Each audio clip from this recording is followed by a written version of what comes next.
다석의 명상록 97번째 하느님의 얼이 꺼지고 살아나는 인류 역사 소식 통감 두 번째 시간입니다.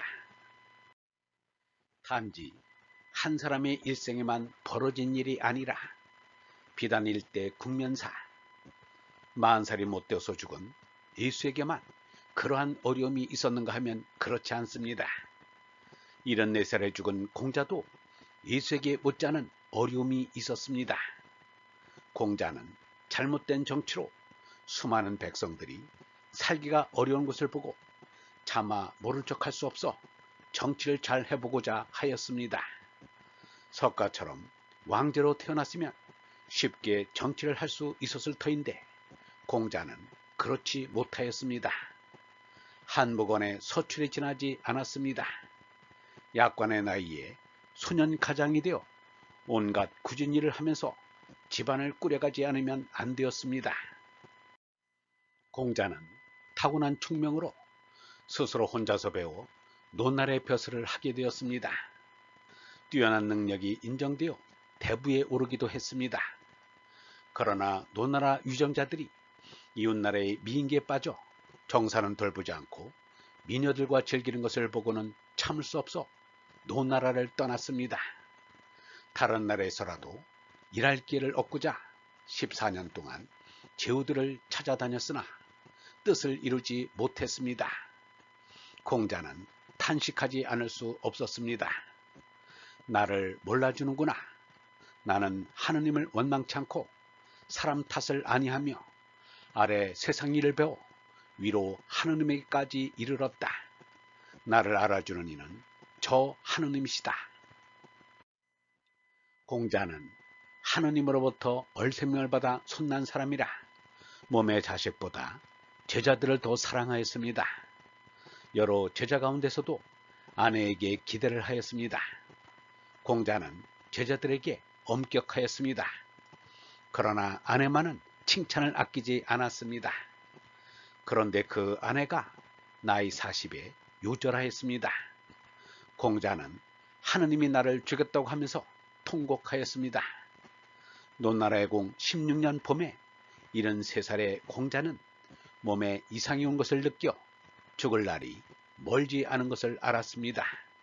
이 땅 위에 이상 국가를 세워버리는 염원을 못 이룬 채 세상을 떠나는 공자의 마음은 착잡하지 않을 수 없었습니다.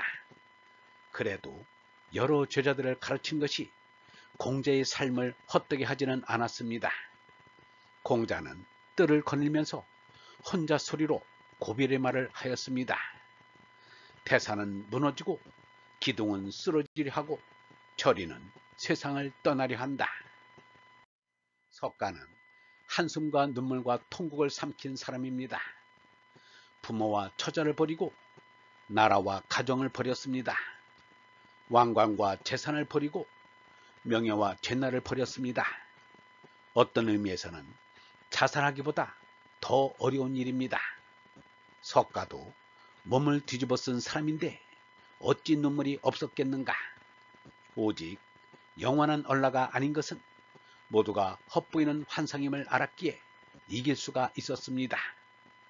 비로다카 왕의 복수심에 불타는 침략으로 석가의 친족인 샤카족이 전멸하게 되었습니다. 그때 석가는 비로다카 왕의 군사가 지나가는 길 옆 죽은 나무 아래에서 참선을 하고 있었습니다. 비로다카 왕이 다가와서 부처님이시여, 니아그로다에는 우거진 나무가 이 근처에 얼마든지 있는데 왜 이렇게 잎도 없는 마른 나무 밑에 앉아 계십니까? 라고 하자 석가는 왕이여, 친족들의 그늘은 시원한 것이다. 그러나 내게는 친족의 그늘이 없도다 라고 하였습니다. 샤카족은 드디어 멸망하였습니다. 석가는 80살에 임종을 앞두고 제자 스님이 된 외아들 라울라를 불렀습니다. 그리고는 이렇게 말하였습니다. 라울라야, 나는 이제 니르바나에 들면 다시 다른 이의 아버지가 되지 않을 것이요, 너도 반드시 니르바나에 들면 다시 다른 이의 아들이 되지 않을 것이다. 니르바나에 들어 서로 만나자는 것보다 얼마나 참된 말인가. 석가의 아버지와 아들의 고별이야말로 육신으로는 참혹할지 모르지만 정신으로는 위대한 작별이라 아니할 수 없습니다. 손난 얼라의 오르내림, 몸나를 살리고 죽이되 영탄강성 육생살. 짐승인 제나로만 사는 이에게는 죄의식이라는 것이 없습니다. 짐승은 참여하고 반성할 줄 모릅니다. 얼라로 거듭나고서야 삼득인 유격을 따르지 않고 싸우지 않게 됩니다. 얼이 상승할 때는 유격을 이기지만 얼이 하강할 때면 유격이 살아납니다. 영모는 말하기를 나는 위로 올라가려고 하는 것은 얼이라고 생각하고 아래로 떨어지려고 하는 것은 덜이라고 생각한다. 얼떨결이란 말이 있지만 얼은 생명이고 덜은 말하고 생각한다. 얼은 하나님이 보내시는 영원한 생명이고 덜은 몸이 지닌 탐진치 삼덕이다. 우리는 계속 하나님의 성령으로 살아가고 있다. 성령이 충만하지 않으면 하나님께로 올라간다는 생각을 할 수 없다. 사람은 가끔 의를 위하여 목숨을 내놓을 때가 있다. 우리는 우리가 얼의 존재임을 알아야 한다. 우리의 정신이 정직하면 그것은 성령이 임했기 때문이다. 마음을 닫은 사람은 성령과 아무런 상관이 없다. 그래서 예수가 성령을 거역하면 용서받지 못한다고 한다.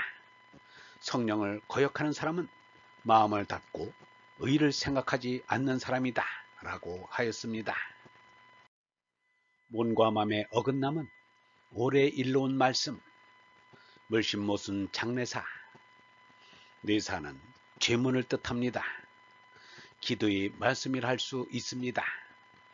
하느님에게 바치는 노래나 말씀이 뇌사입니다. 모든 경전을 뇌사라고 할 수 있습니다.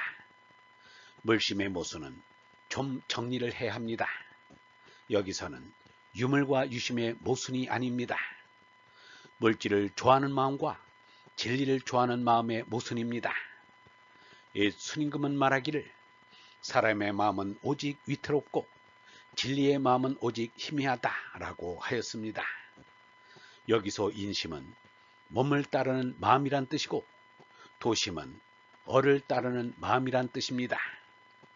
물심의 모순은 인심과 도심의 대립을 말하는 것입니다.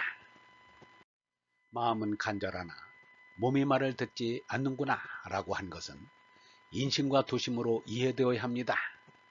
사도 바울로는 말하기를 나는 내 마음속으로는 하느님의 율법을 반기지만 내 몸속에는 내 이성의 법과 대결하여 싸우고 있는 다른 법이 있다는 것을 알고 있습니다. 그 법은 나를 사로잡아 내 몸속에 있는 죄의 법의 종이 되게 합니다. 나는 과연 비참한 인간입니다. 누가 이 죽음의 육체에서 나를 구해줄 것입니까? 라고 하였습니다. 유영모는 이르기를 우리는 몸과 마음의 제나로는 변하다가 없어지지만 얼라로는 변하지 않는 것이 영생하는 것이다. 영원한 생명이 되면 몸은 살아도 죽어도 언제나 행복하다. 하느님의 아들인 얼라는 죽지 않는다. 죽지 않는 얼 생명을 가졌기에 이 껍질인 몸나는 아무 때 죽어도 좋은 것이다. 생명의 비결은 한계를 알아 그 가운데에 드는 것이다. 얼로 영원한 현재가 되는 것이다. 그것이 얼의 생명이 되어 하느님과 하나 되는 것이다 라고 하였습니다. 얼번 여러분, 짐승인 제너로만 사는 이에게는 죄의식이라는 것이 없습니다. 얼라로 거듭나고서야 삼독인 유격을 따르지 않고 싸우지 않게 됩니다. 얼이 상승할 때는 유격을 이기지만 얼이 하강할 때면 유격이 살아납니다. 우리는 우리가 얼의 존재임을 알아야 합니다. 얼은 하느님이 보내시는 영원한 생명입니다. 성령이 충만하지 않으면 하느님께로 올라간다는 생각을 할 수 없습니다. 인심은 몸을 따르는 마음이란 뜻이고 도심은 얼을 따르는 마음이란 뜻입니다. 하느님의 아들인 얼라는 죽지 않습니다. 얼로 영원한 현재가 되는 것입니다. 그것이 얼의 생명이 되어 하나님과 하나 되는 것입니다. 영성신학원 다석아카데미의 하는 소리였습니다.